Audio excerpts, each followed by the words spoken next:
right, thank you for coming. Welcome, everyone. It's always good to be here. So this talk is about the Julia VS Code extension.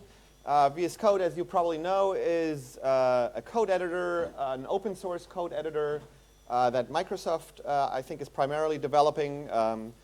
So Zach and I are developing the Julia extension for that code editor. I should say up front that, so I started the extension, but and at some point Zach came out of nowhere and started to contribute. And at this point, all the cool features are his work, and I just tag releases.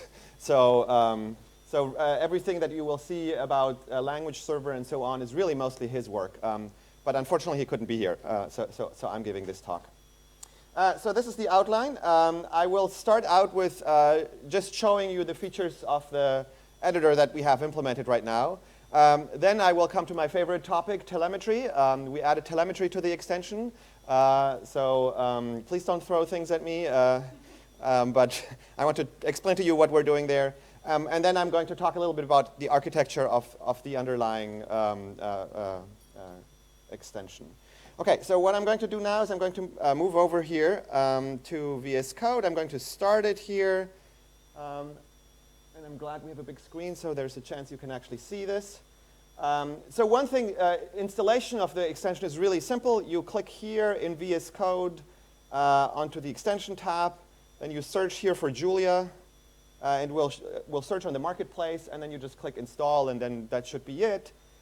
We've added auto detection of Julia a couple of versions ago. So if you're on Mac or on Windows, you should not have to configure anything, at least if you have installed Julia in the standard locations. If not, then you would have to configure the path of your Julia extension. All right, so then the first thing is that we have an integrated REPL in VS Code. In general, the way this is going to work is that you can click here on View and then Command Palette, and can execute commands in VS Code. I know the shortcut for that, so that's what I'm going to do here. You can then type, and it will search all the commands that VS Code has, including the commands that the Julia extension adds. And all the Julia extension commands start with the term Julia, so that's how you can filter it. So here I'm going to say Julia start REPL, and then it will start a REPL down here. And it's just a standard Julia REPL, so we're not doing anything fancy. It's just it's a terminal for the Julia REPL that shows up here. You can run your normal Julia code 1+1 here, and that's all standard. Okay, so the first thing that we have is we support a plotting pane. So I'm going to load my favorite plotting package right now, VegaLite, and then we're going to plot something here. And now we have to wait a little bit for the packages to load.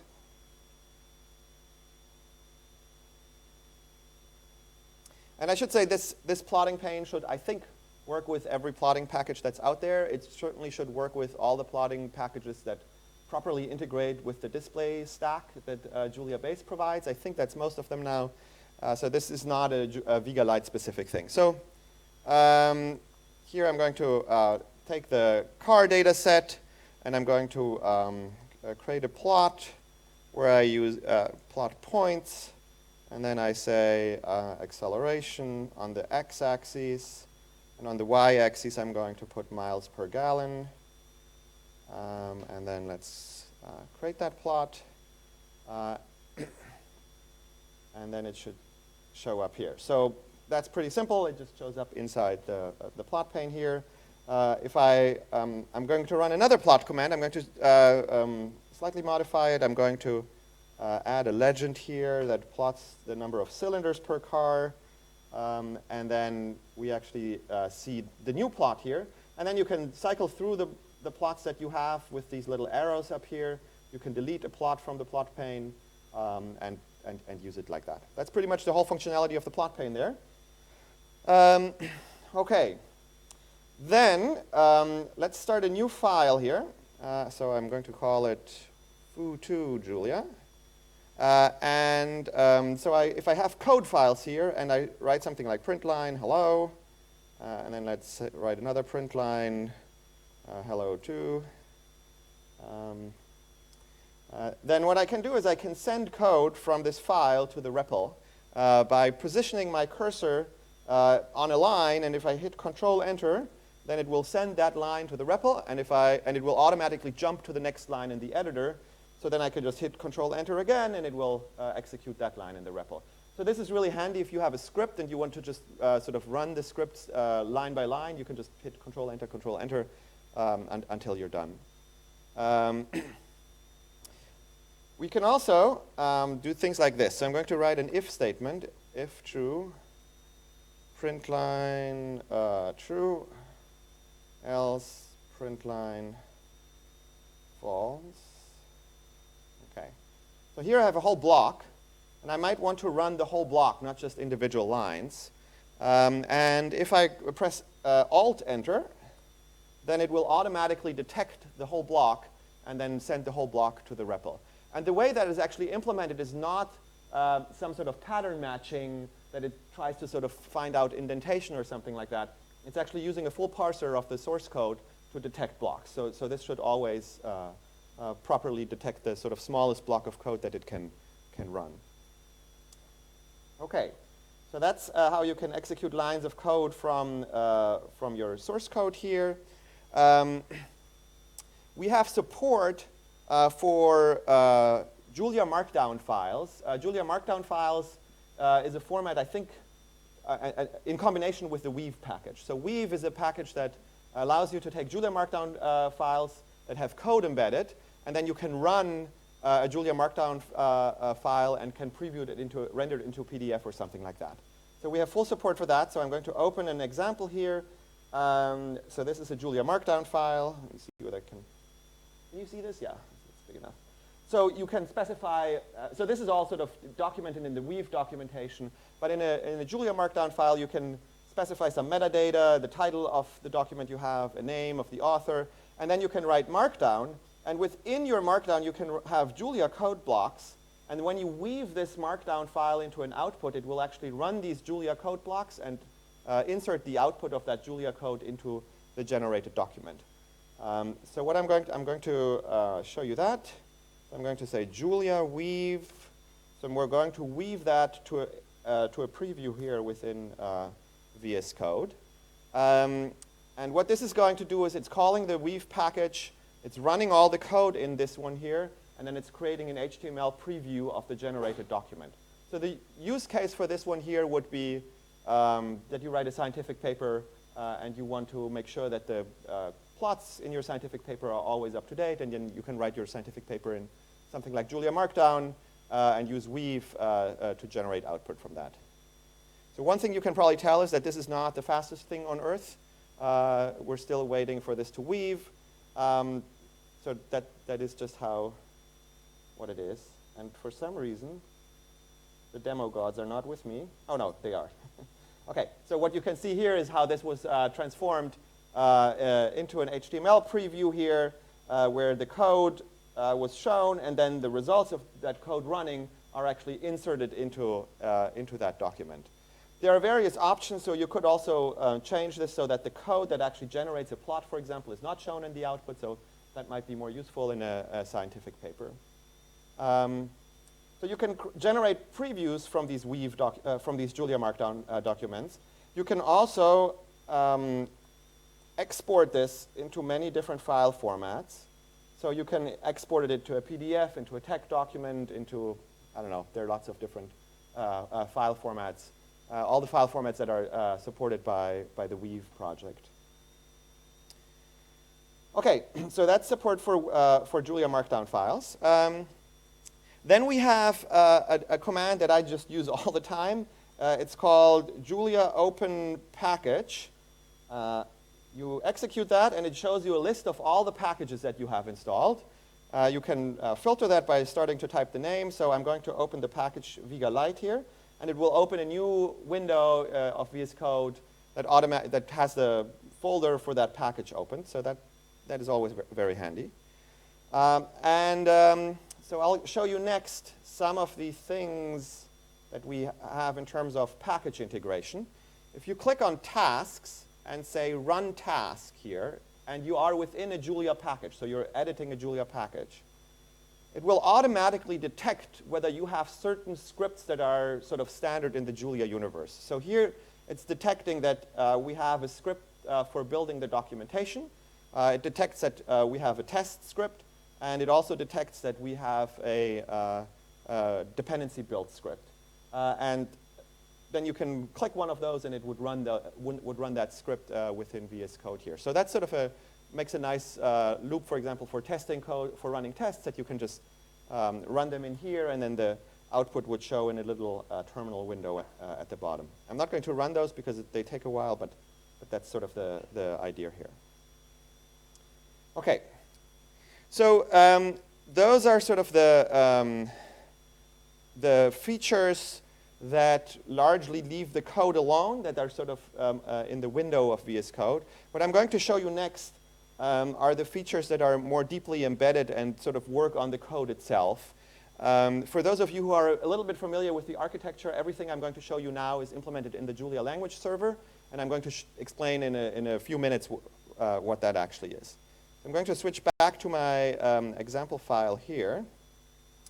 So the first thing that we provide is linting inside the code, and you can see that already here. The code that I've written here says if true, then the else branch obviously can never be reached, because well,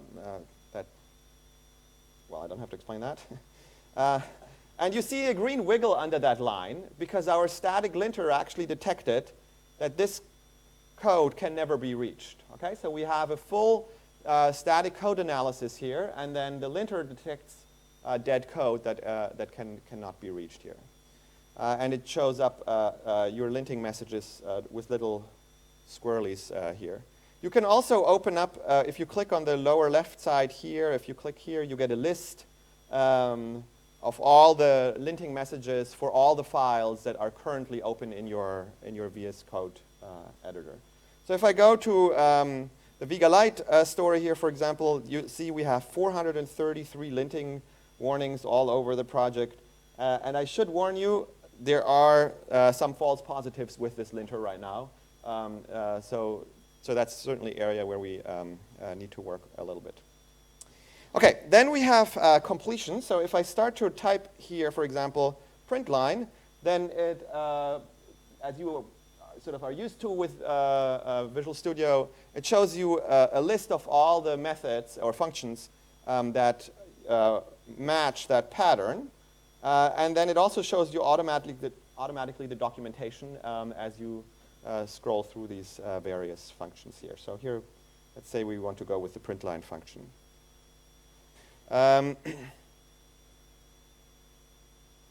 Okay. A next command that we have is if you have a function, or actually any other identifier, you can right-click it or press F12 and say go to the definition of that function, and it will automatically jump to where that function is defined. So you can jump or navigate your source code that way.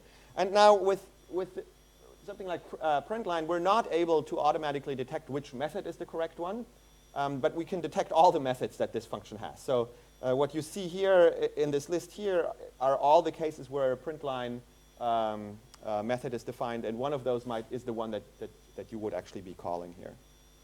And that should work with anything in base, but it should also work with any function that a custom function that you might have defined in your own project. So that should make for a really fast code navigation. Okay, then we have, so let's make the formatting of this code a little less good. And let's add a function here, function foo. And let's say we say x equals 5, and then I equals 3 times x, and then let's do it like this.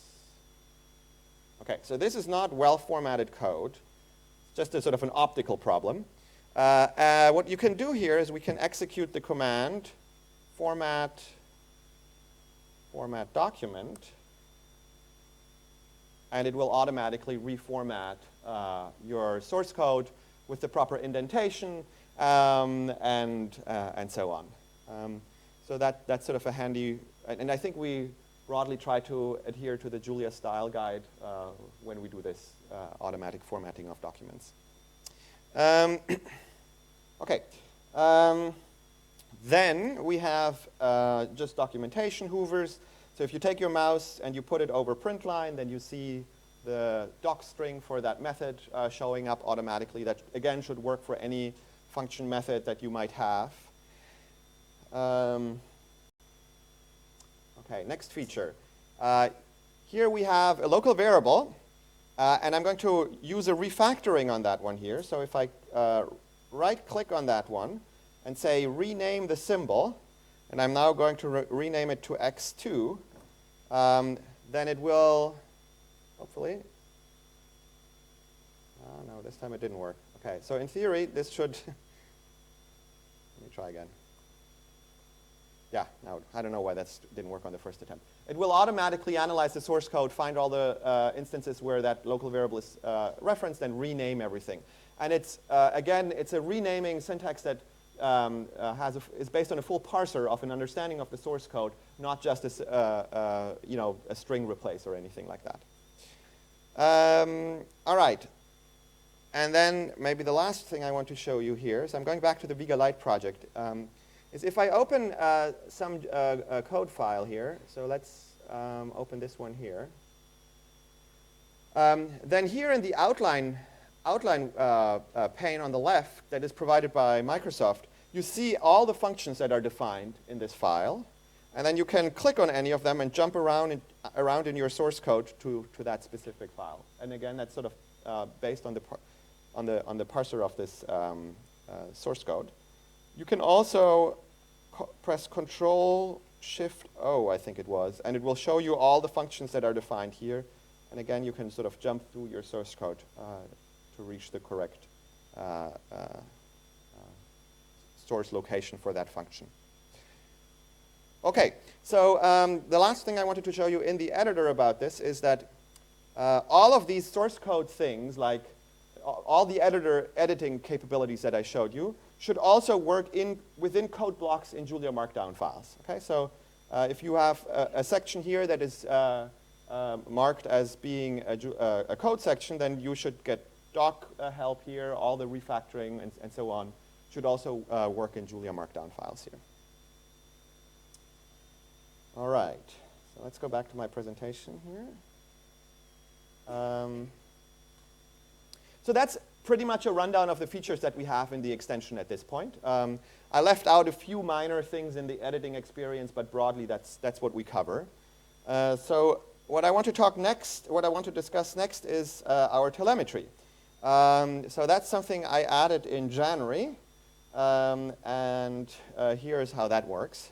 So the first thing is that everything is opt-in, okay? So we never ever send anything to our servers unless you explicitly say, yes, I agree, all right? So in that sense, we're actually better than VS Code itself, because VS Code, when you start it, just shows you a message telling you that it will send stuff, and then you can opt out. But if you don't do anything, it will send telemetry, whereas we have an explicit opt-in. But having said that, we nag you, okay? So every time you start the extension, we will show you a window. Please, please enable telemetry. And there's only a yes button and no button. Now you can disable that nag. You can go into the configuration and say, I actually don't want to send telemetry, and then the nag goes away.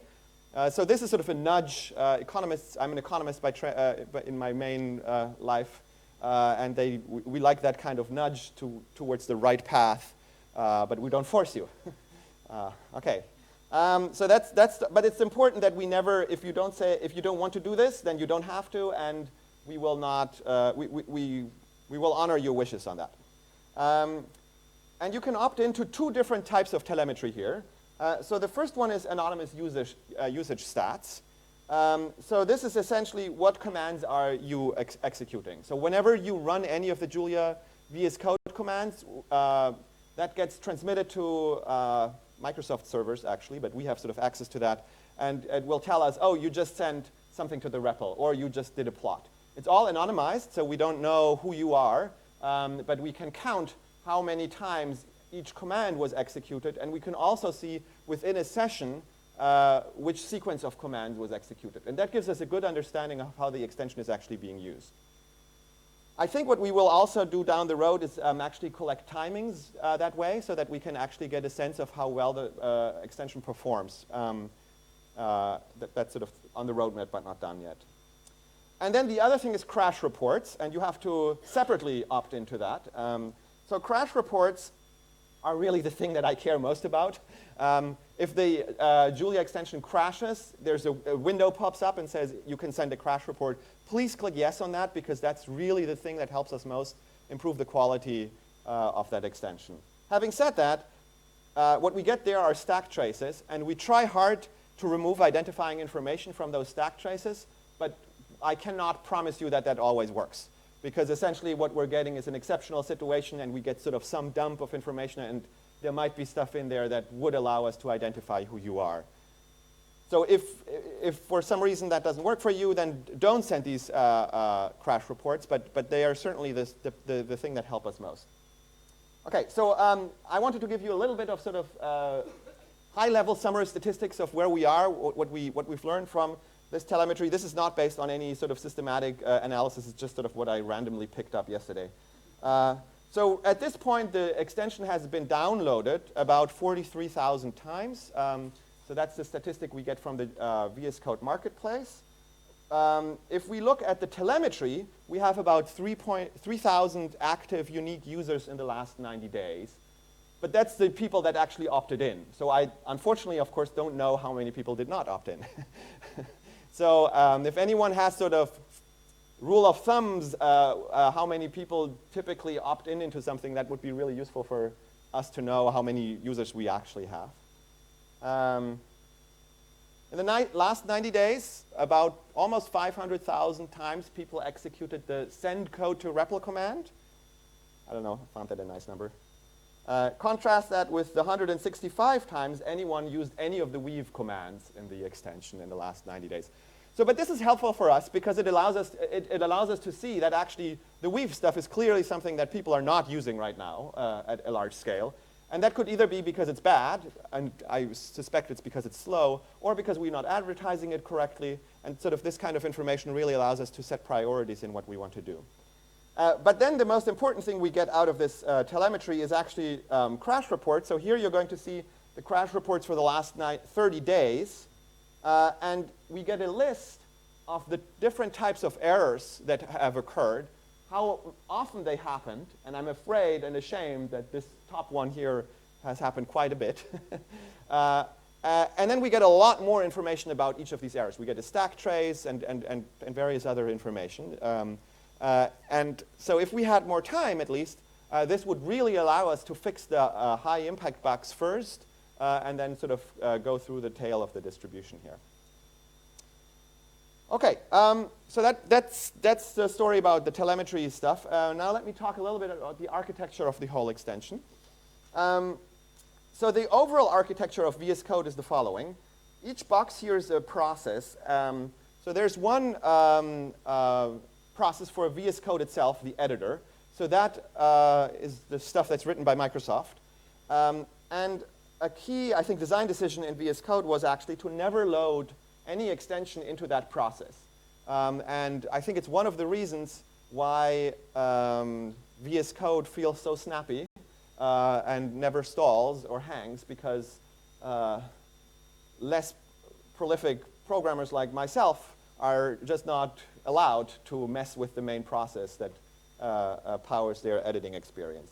So instead, there's another process running, the extension host, and that's where all the extensions get loaded. And so if your extension goes haywire, then it will slow down that process, but your main editing experience will still be nice and snappy. So the Julia extension runs inside that extension host, and the Julia extension, most of it is actually written in TypeScript, because that's the sort of easiest way to integrate that.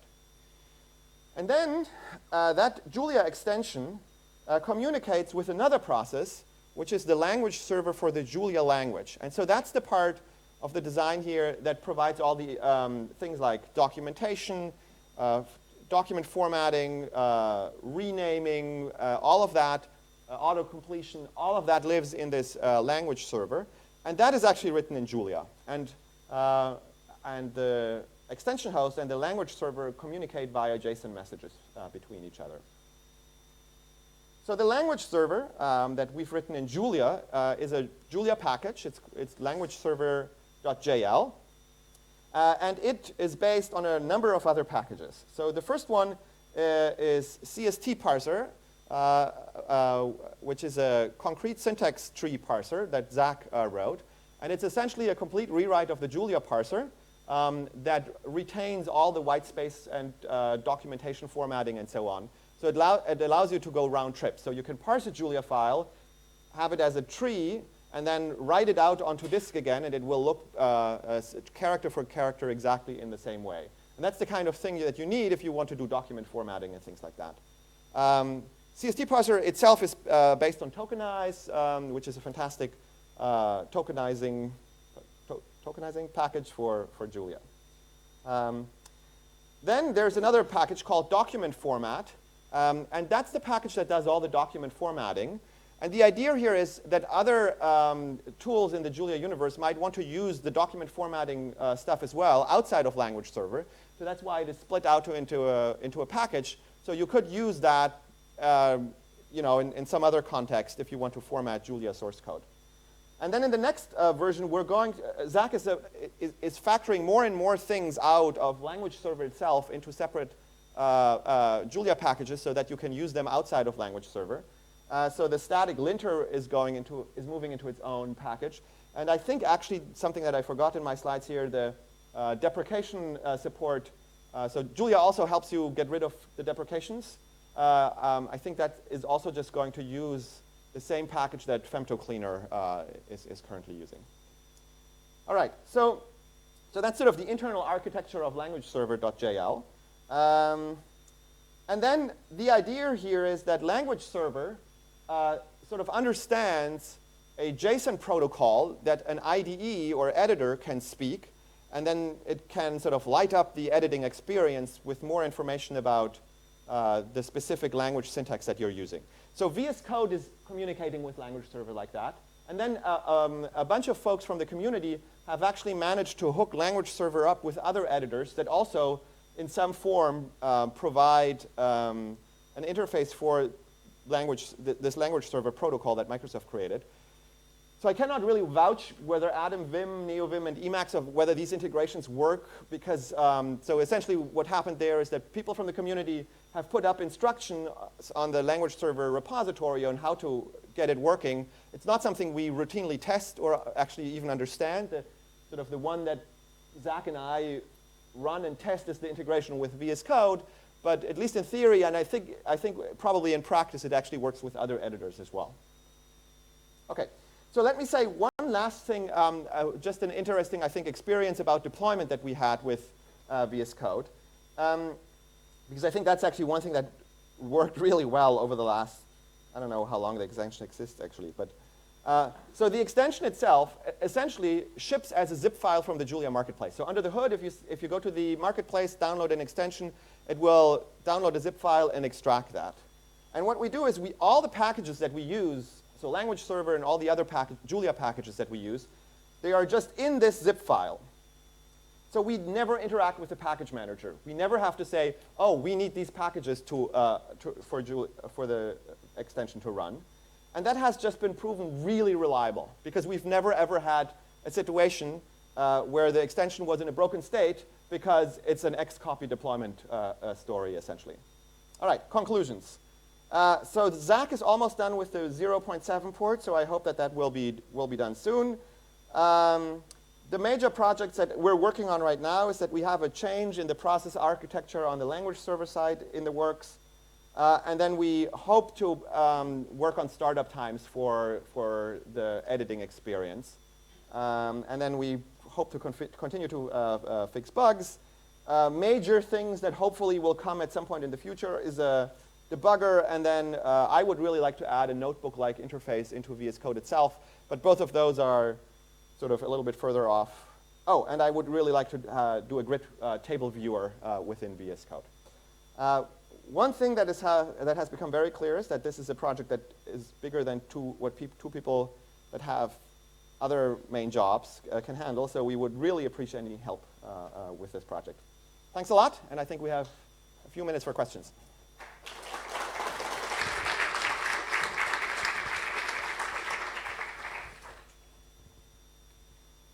Yes. So there are lots of options for Julia development. Lots of options for Julia development, notebooks and so on. If you were to sit down with one of your students to analyze some data, what would your go-to environment be? So what we typically use in my lab is that if we do sort of the kind of scientific interactive data analysis, we typically go with something like an iJulia notebook within Jupyter Lab. Whenever we do any sort of more serious software development, like package development or code that has to live longer than one round of analysis, we typically use VS Code. But I should also say, I mean, I think between VS Code and Juno, the two are both really great right now. So I think you have just two great choices, which is good. Yes? In terms of the opting in, for those of us who write proprietary code, what are the chances that any of our code goes over? In the crash reports? Yes. So I tried hard that will not happen. It will certainly not send the content of files, but what might end up showing is the name of a function or the path of a file or something like that, and that might give you away, right? Because if your function is called name of my secret project, then I know that you have that secret project. So I cannot, so that's the kind of level where I just cannot control it.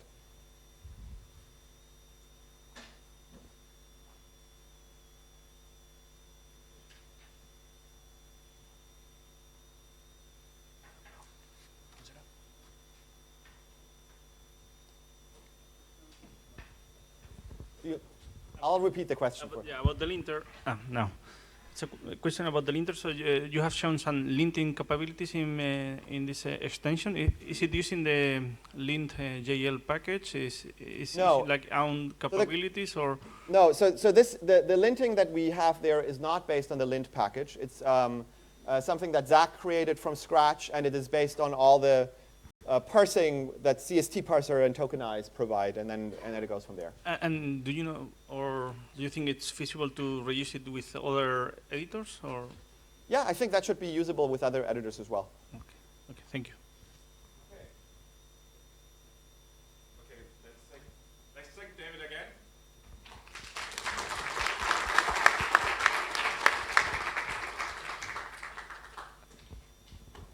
And it's my pleasure to introduce Harashan. He's a software engineer with Julia Computing in India, and he's going to